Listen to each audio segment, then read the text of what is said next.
what do you think? I mean, do you really think there's going to be a boring room in my favorite dungeon? Like, even if it's just a tiny little room, there's something interesting. And it's all beautiful.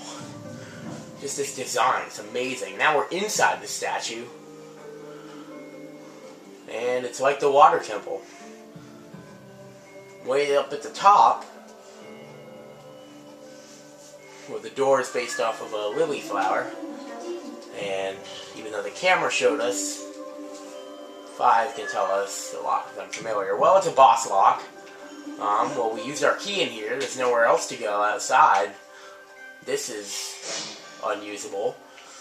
So we got to drop down, and I'm actually kind of worried about this.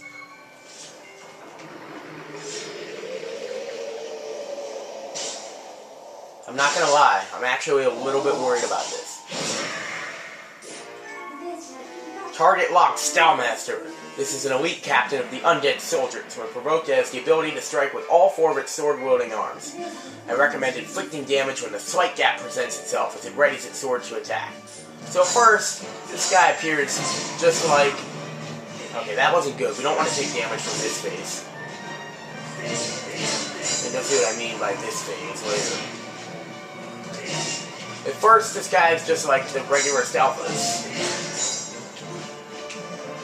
And he's not too hard. But once you do enough damage, which we should have pretty soon, then oh boy, he's got 4 swords. And with 4 swords, he's gonna hold, there's only gonna be one direction to swing.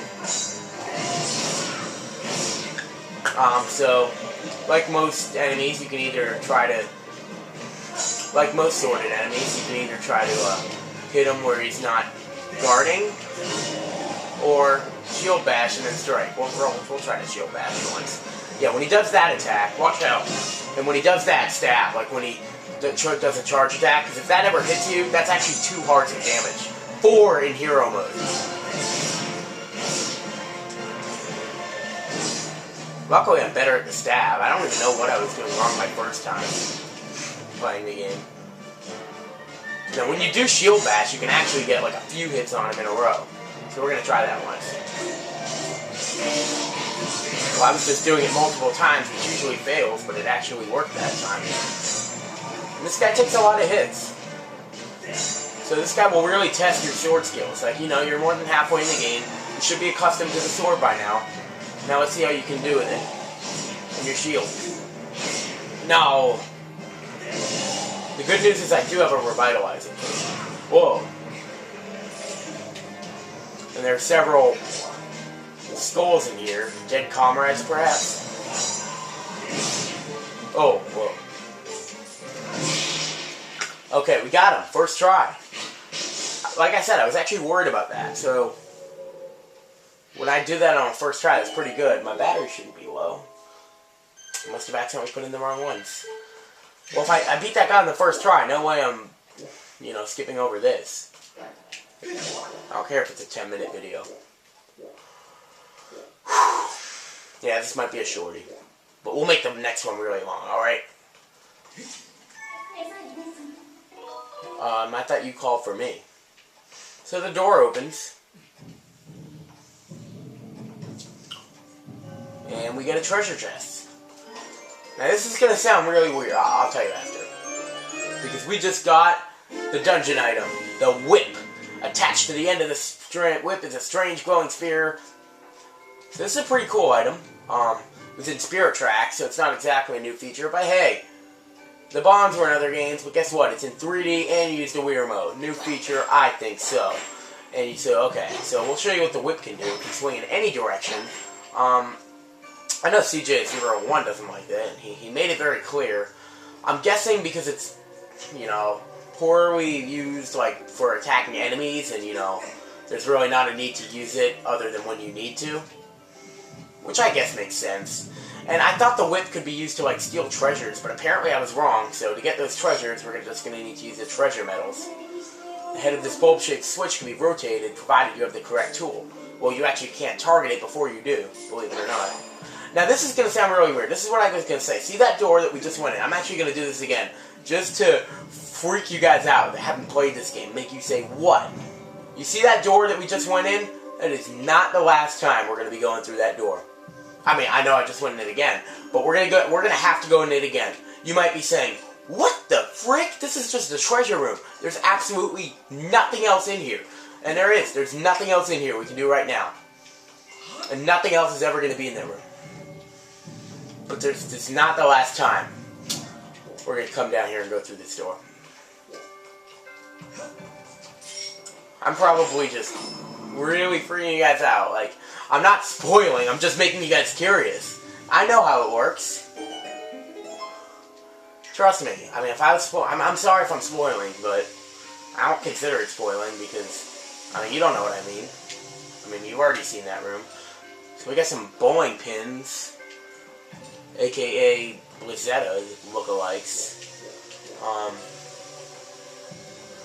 And as you can see, there's no way to actually get up to the top floor where the boss key was. Not like we would anyway, so what's going on here? Well, now that we have our whip, we actually just, even though we went up high, we were just where we were. So now we're back in this main room again.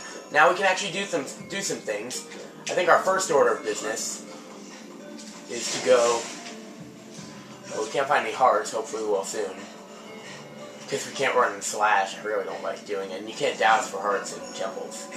That's the only door we could go in before, but go up the stairs here, and we now see the second function of the whip. For some reason, you can't shape any of the whip things without the whip. And that brings up a point. Why Nintendo Capri Sun is a scan whore in Metroid Prime 2 and 1. But it doesn't scan in Skyward Sword. Don't get it. I mean, maybe it's because there's no... I'll bet in Skyward Sword if there was a keep tracker of like how many %, which I wish there was, then he'd do it. We'll see if he tries to get that catalog complete in Paper Mario 2. So yeah, we can see treasure chest. That treasure chest, which is right next to us, is actually over there. And we can't jump there. There's no way we can use the whip. The only way to get there is through that door up there. So, don't worry about it now. We can't get through here either. So what else do we do? Well, there's actually a whole other part of this room that we haven't explored. And that is over here by this waterfall.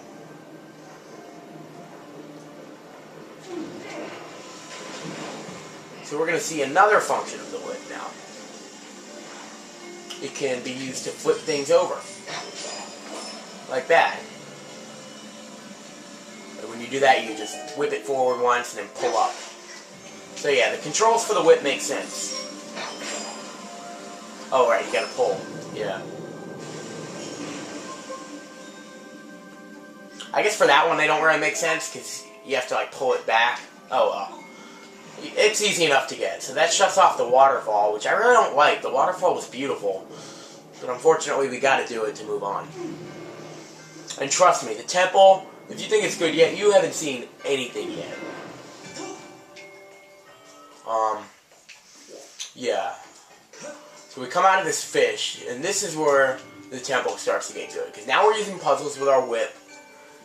And, like, I can't even say, because, but not only is it a spoiler, it's like, it makes no sense. Ooh. If that was just a little bit darker, if that was just a little bit more red, a little bit redder tint, this game will be rated T. I mean, I can't explain why Twilight Princess is rated T and this one's E10. I mean, Twilight Princess, I don't know why that one's rated T. Now, I'm going to try to do this right. I did this wrong in practice. This is a goddess wall. I showed you one of these before back in Skyward. This is kind of the turning point of the temple, this room. And you'll see what I mean later, but for now, let's just get this goddess wall.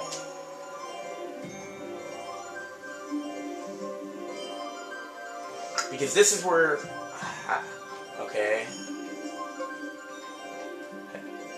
Where were the butterflies originally? Okay, there we go. Now, if you draw a Triforce, you get 3 fairies, and that's what I'm going for. But I can't seem to do it right. Okay, we're gonna make it nice and big.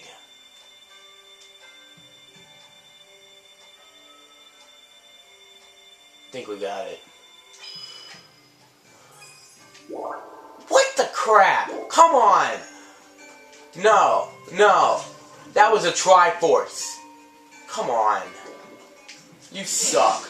There is another goddess wall in the temple, but... And I know where it is. It's impossible to miss. Now, can you please drop a monster horn? No? Later. Can you just leave it here? Thank you. Sorry about that. Okay. Okay, so now we go up here, using the whip.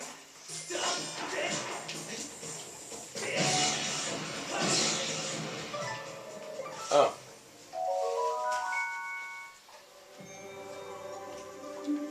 So, we got a jelly bob from a Deku Baba?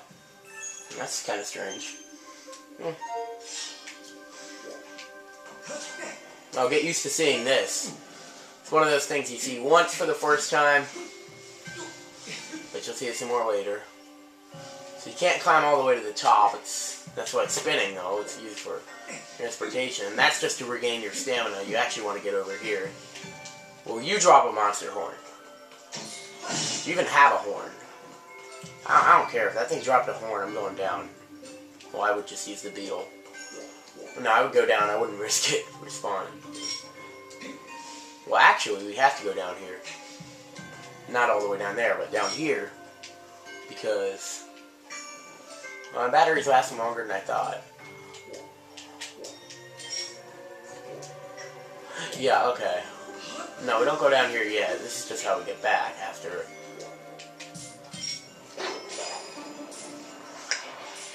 So we actually have to... We don't use the whip on that. We use the whip to swing ourselves to that. Oh, ooh, okay. At least we didn't fall all the way. So that was only a level 1 failure. And unlike the grappling hook, you can't really aim the whip like by holding B or doing anything like that. Well, holding B changes your items in this game, so that's because every item is used by your Wii remote, and occasionally A, but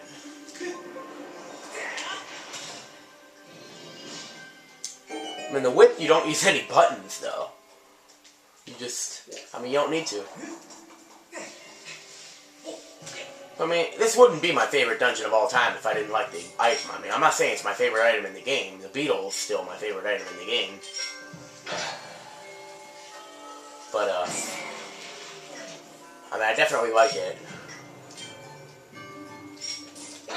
I like it enough. I like the puzzles in the dungeon. Unfortunately, the whip really is more on the side of, you don't use it much after the dungeon. Not completely, but...